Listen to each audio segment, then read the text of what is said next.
Hello বন্ধুরা, সবাইকে জানাই শুভ বসন্ত পঞ্চমী। আজকে আমার এক বন্ধুর বাড়িতে ছিল সরস্বতী পুজোর ইনভিটেশন, তো সেখানেই চলে গেছি শাড়ি পরে। দেখছি ভীষণ সুন্দর করে সাজানো হয়েছে। এই যে আরিয়া, এরই আজকে হাতে করি।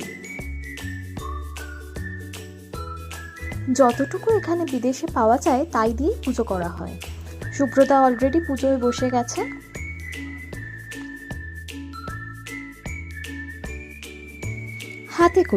হাতে করি বাংলার একটি প্রথা, যার আক্ষরিক অর্থ হলো হাতে খড়ি বা চক দিয়ে লেখা শুরু করা।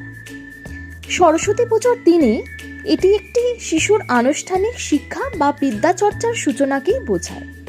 এই শুভ দিনে পুরোহিত বা বাবা মা বাচ্চার হাতে খড়িবাটি বা কলম ধরিয়েই তাকে প্রথম অক্ষর লিখতে শেখান, যা জ্ঞানার্জনের পথে প্রথম পদক্ষেপ।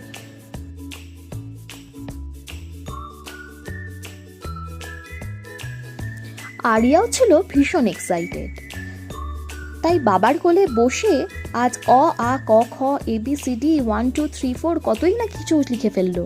বলো বলো, হ্যাঁ 1 2 3 4 হ্যাঁ, তারপর 5 ঠিক আছে 5 তারপর 1 2 ক এরপরেই আমরা পুষ্পাঞ্জলি দিয়ে দিলাম। জয় দেবী চরাচর সারে পূজা জব শোভিত মুক্তাহারে বীণা রঞ্জিত পুস্তক হস্তে ভগবতী ভারতী দেবী নমস্তুতে নমো।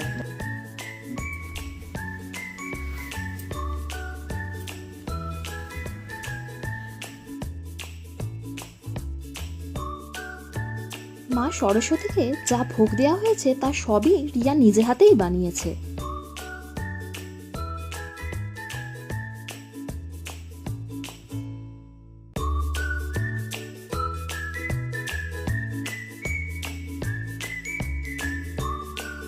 পুজো হয়ে যাবার পরে আমরা ফল প্রসাদ খেয়ে পুজোর উপবাস ভাঙলাম।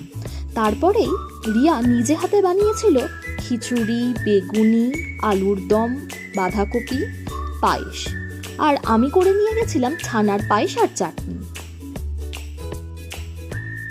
সবাই মিলে বেশ মজা করে আজ সরস্বতী পুজোর দিন খেলাম খিচুড়ি ভোগ।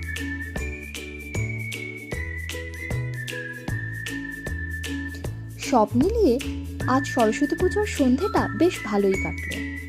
দেখা হবে পরের ব্লগে, টাটা।